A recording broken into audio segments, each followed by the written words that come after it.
In the second part, we will learn about our biosphere यानी जैव मंडल। जैव मंडल हम उसे कहते हैं जिसपे जीवन पाया जाता है। दैट मीन्स पृथ्वी का वो परिवेश जहाँ पे जीवन पाया जाता है या फिर जीवन के रहने की संभावना होती है, उसे हम बायोस्फीयर या जैव मंडल कहते हैं। ठीक है, अब आप बात करें बायोस्फीयर की, तो इसकी जो डिफिनेशन होती है, the part of the earth surface and atmosphere inhabited by living things, यानी अर्थ सरफेस का वो पार्ट जहाँ पे रहने लायक वातावरण होता है उसे हम जैव मंडल कहते हैं। द बायोस्फीयर, ये भी ग्रीक भाषा से आया हुआ है, दो शब्दों से मिलकर बना है, पहला बायोस और दूसरा स्फेरिया। बायोस मीन्स होता है लाइफ और स्फेरिया मीन्स होता है स्फेयर यानी घेरा। यानी इसका पूरा अगर हम मतलब देखें तो जिस घेरे के अंदर जीवन यानी लाइफ एग्जिस्ट करता है उसे हम जैव मंडल कहते हैं। ठीक है, अब बात करें हम, the Encyclopedia of Earth states that the term was coined by the geologistic Edward Suess नाम के एक जियोलॉजिस्टिक थे, उन्होंने ये डेफिनेशन दिया हुआ है अर्थ का, the biosphere as the place on surface of the earth where life dwells, यानी कि जहां पे जीवन निवास कर सकता है उस जगह को हम बायोस्फीयर कहते हैं। So for there has been no existence of life elsewhere in the universe. अगर हम बायोस्फीयर की बात करें तो बिना बायोस्फीयर के यानी बिना धरती के पूरे ब्रह्मांड में और कहीं पे भी लाइफ एग्जिस्ट नहीं करता है, जीवन देखने को नहीं मिलता है। Life on earth depend on the sun. अब हम बात करें अगर पृथ्वी पे जीवन की, तो इसका जो प्राइमरी सोर्स है, मेन सोर्स है, वो हमारा सन है। सन की जो हीट है, लाइट है, उसकी वजह से ही जीवन संभव हो पाता है। सन की हीट की वजह से फोटोसिंथेसिस होता है जिससे कि आपके पौधे अपना खाना बनाते हैं। एनर्जी प्रोवाइड होती है सनलाइट से, जो कि प्लांट्स और बैक्टीरियाज कैप्चर करते हैं, अपने जीवन को रहने लायक बनाते हैं। यहाँ तक कि इवन ह्यूमन बीइंग भी सनलाइट पर ही सरवाइव कर पाते हैं, क्योंकि सनलाइट हमारे लिए भी बहुत जरूरी है। जब पौधे सरवाइव करेंगे, प्लांट सरवाइव करेंगे, तभी हम कर पाएंगे, तभी हमें खाने की चीजें मिल पाएंगी। ठीक है, In 1971, UNESCO launched a global program of formalize the scientific interaction between man and his nature environment। जब environment बिगड़ने लगा, यानी आदमी जब उसका गलत इस्तेमाल करने लगा, तब जो हमारी environment है वो अपने मेन रूप से, अपने असली रूप से बिगड़ने लगी, धीरे धीरे गलत तरीके से यूज होने के कारण। इसकी वजह से यूनेस्को एक बहुत बड़ा ऑर्गेनाइजेशन है जो पूरे वर्ल्ड पे हर तरह तरह की चीजों के लिए निगरानी करता है, जिसे आप आगे पढ़ोगे। उसने 1971 में एक प्रोग्राम, एक ग्लोबल प्रोग्राम यानी पूरे इंटरनेशनल लेवल पे एक प्रोग्राम फॉर्म किया, फॉर्मलाइज किया, जिसका मेन मकसद ये था कि आदमी और उसकी प्राकृतिक वातावरण, नेचुरल एनवायरनमेंट के बीच इंटरेक्शन कराना। This programme is called the man and the biosphere programme. इस प्रोग्राम को हम man and the biosphere programme यानी MAB, मैब के नाम से भी जानते हैं। आप यहाँ देखना, आपकी बुक में दिया हुआ है। Some 120 countries have joined by stabilizing 669 biosphere reserve। इसमें 120 कंट्रीज ने भाग लिया हुआ था और इन्होंने अपने यहाँ बायोस्फीयर रिजर्व बनाया। दैट मीन्स एक ऐसा एरिया बनाया, पर्टिकुलर एरिया बनाया जिसमें कि एनिमल्स को सरवाइव किया जाता था, एनिमल्स को प्रोटेक्शन दिया जाता था, प्लांट्स को प्रोटेक्शन दिया जाता था, ऐसी स्पीसीज को प्रोटेक्शन दिया जाता है जो कि बहुत जरूरी है और अब विलुप्ति यानी खत्म होने के कगार पे आ गई हैं। ठीक है, यहाँ पे लोगों को ये भी बताया जाता था कि उन्हें सरवाइव कैसे करना है। बायोस्फीयर रिजर्व जहाँ पे भी गठित हुए हैं, जहाँ पे भी इनका संगठन बना है, वहां पे ये बताया जाता है मैंस को भी कि कैसे इनकी रक्षा करनी है और ये हमारे आगे की लाइफ के लिए, हमारे फ्यूचर के लिए कितने इम्पोर्टेंट हैं। इंडिया जो कि एक रिच सोर्स है हर चीज के लिए, एनिमल्स के लिए भी, हमारे प्लांट्स के लिए भी, जहाँ बर्ड्स के लिए भी, हर चीज के लिए, जहाँ पे अपनी कंट्री में, अपनी इंडिया में एक अच्छा एनवायरनमेंट मिलता है, यहाँ पे भी बायोडाइवर्सिटी गठन किया गया,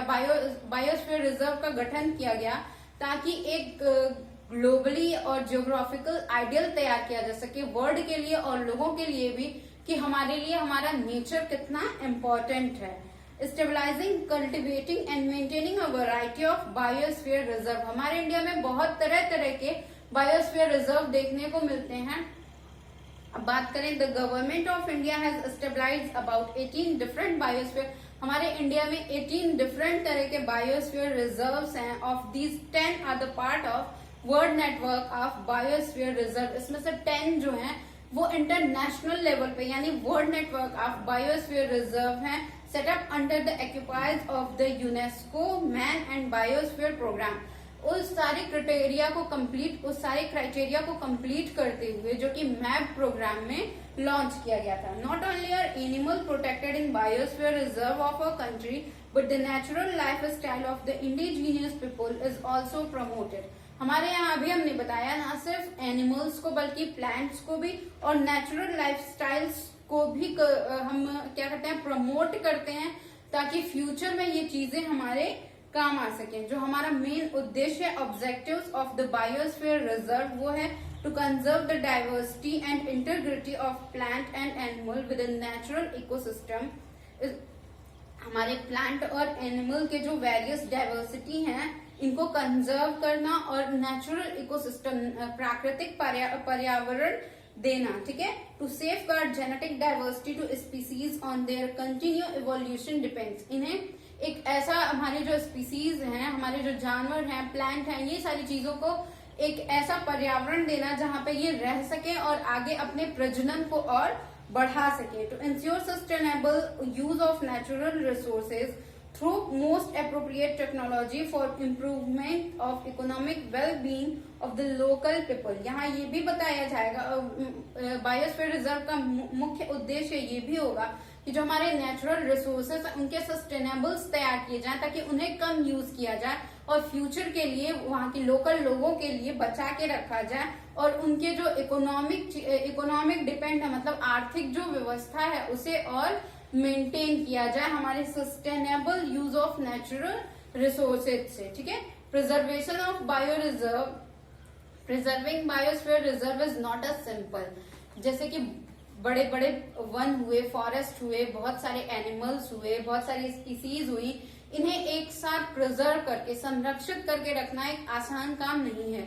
इसको करने के लिए बहुत मेहनत करनी पड़ेगी और it achieve a desire एब्यूडेंस of a particular species of wildlife, it is imperative to save their habitat because wildlife population respond very sensitively to their habitats. इन्हें जब इनके रहने की जगह से जब भी थोड़ा सा भी हटा दिया जाता है या थोड़ी भी इन्हें दिक्कत महसूस होती है तो ये तुरंत उस पर एक्शन करते हैं। और चीजें क्या होती हैं, एनिमल्स जो होते हैं अगर उनके रहने का सही पर्यावरण नहीं मिलेगा तो वो मरने लगेंगे, उनकी जो फर्टिलिटी होती है, उनका जो इवोल्यूशन होता है वो कम होने लगेगा। जो हमारे प्लांट्स होते हैं वो वहां पे अगर इनके विपरीत एनवायरमेंट, अपोज एनवायरमेंट इन्हें मिलता है तो वो ग्रोथ करना बंद कर देते हैं। तो अपने नेचुरल रिसोर्सेज को एक बेस पे बना के रखने के लिए, इनकी सुरक्षा के लिए हमें बायोस्फीयर रिजर्व को बढ़ावा देना बहुत जरूरी है और हमें खुद भी ये जानना होगा कि हमें इनकी सुरक्षा कैसे करनी है। नेक्स्ट है human environment. Human dominate the planet earth and make changes to their surroundings to suit their needs. हम ह्यूमन बीइंग क्या करते हैं, हर उस जगह को जो हमारे लिए हमारी जरूरतों को पूरा करती है अपने हिसाब से हम उसे चेंज कर देते हैं। हम ये नहीं सोचते कि अगर फॉरेस्ट है उसे हम काट रहे हैं, पेड़ों को अगर हम काट रहे हैं तो वहां रहने वाले जो ह्यूमन एनिमल हैं, जो प्लांट हैं, उनपे भी असर पड़ेगा।